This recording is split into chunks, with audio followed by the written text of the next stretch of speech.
Quando estamos unidos, estás entre nós e nos falará da tua vida. Aleluia, aleluia, aleluia,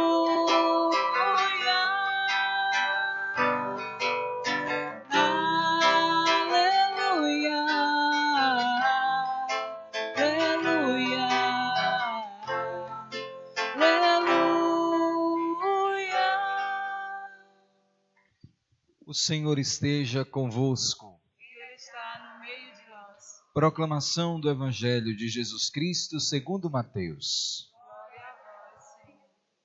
Naquele tempo, Jesus passou no meio de uma plantação num dia de sábado.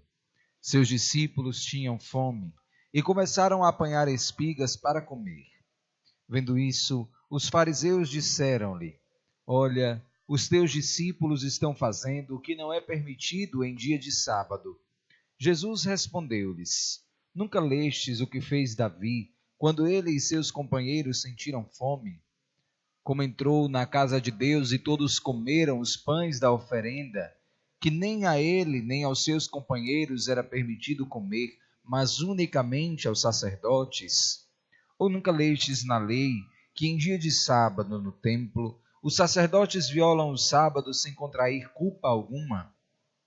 Ora, eu vos digo, aqui está quem é maior que o templo. Se tivesseis compreendido o que significa quero a misericórdia e não o sacrifício, não teríeis condenado inocentes. De fato, o Filho do Homem é Senhor do sábado. Palavra da salvação. Glória a vós, Senhor. Reverendíssimas irmãs da caridade, meus irmãos e minhas irmãs em nosso Senhor Jesus Cristo, a palavra de Deus no dia de hoje nos traz uma temática que em nada tem a ver com aquilo que parece. Me explico. Quando nós encontramos o termo sábado nas Sagradas Escrituras e esta apologia da parte de Jesus contra o rigorismo no cumprimento desta norma, o Senhor não está combatendo o dia de sábado em si, até porque na motivação dos corações que eram puros, eles queriam tão somente obedecer o decálogo, isso é, a lei de Deus que fora oferecida como norma de conduta para eles por meio de Moisés. No entanto, aqueles homens começaram a escravizar o próprio coração em vista do cumprimento da lei. Começaram a colocar a lei acima da caridade, a lei acima das necessidades alheias, a lei acima de toda e qualquer circunstância.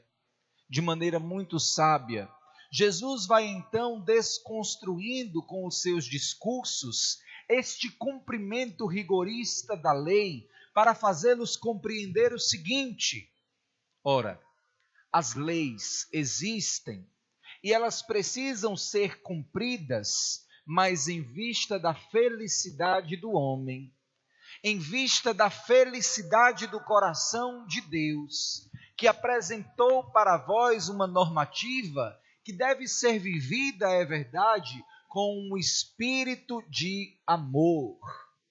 Quando Jesus diz: Eu sou maior do que o templo, eu sou maior do que o sábado, Jesus, no fundo, está apenas dizendo para eles o seguinte: a obediência do mandamento do amor que eu vos tenho oferecido ao longo dos meus ensinamentos é superior a todas as leis.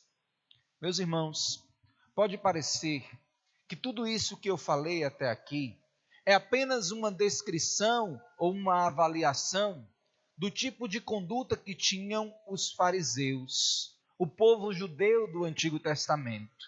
Mas é preciso que nós reconheçamos com muita coragem que não são raras as vezes em que nós, embora já edificados na força do Novo Testamento, temos as mesmas posturas diante de algumas situações. Quantas vezes nós dissemos a verdade do Evangelho sem nenhuma caridade? Quantas vezes nós usamos o Evangelho como pretexto para acusar o outro? Não me canso de ver, e por favor, eu preciso ser muito concreto, não se sintam ofendidas, sobretudo nas mães, que dizem aos seus filhos ou aos seus maridos, de que adianta estar todo dia na igreja e ser assim em casa, de que adianta ir para a catequese e estar assim em casa. Não façam isso, em circunstância nenhuma, porque no fundo, fazendo isso, nós estamos usando o Evangelho de nosso Senhor como pretexto para moldar o outro a partir daquilo que eu considero que ele precisa ser, e eu não sou o critério daquilo que ele precisa ser. E eu não devo me intrometer no tipo de relação que ele exerce com nosso Senhor. E eu não devo jamais desanimar o outro com esse tipo de acusação, porque ideais de mudança de vida todos nós temos e nem sempre conseguimos cumpri-los, e não é com esse tipo de pressão externa que as pessoas se vão converter. Nós estamos no fundo, na medida em que acusamos alguém de incoerência, agindo como os fariseus, usando o sábado como pretexto de acusação, usando o Evangelho, isso da nossa parte, como via de acusação. Quantas vezes, no mesmo sentido, nós não usamos textos das Sagradas Escrituras para colocar o outro numa situação conflituosa e muitas vezes humilhante? Quantas vezes nós citamos a palavra de Deus para defender a nós mesmos e justificar as nossas ações, que nem sempre estão em consonância verdadeira com a Escritura? Meus irmãos, é preciso que nós permitamos que esta palavra penetre de tal maneira o nosso coração, que se afaste para longe de nós toda e qualquer conduta que se utilize da palavra de Deus, das normas que nos são oferecidas pela igreja e pelo Evangelho, como meio de acusação do outro. Porque o espírito da palavra de Deus é outro, é o de liberdade, é o da caridade, é o da santificação, que se realiza não como fruto do cumprimento da lei. Eis o ponto. É exatamente o inverso.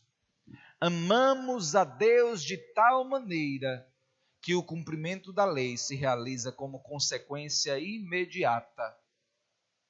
Você já deve ter ouvido falar do princípio de causa e efeito.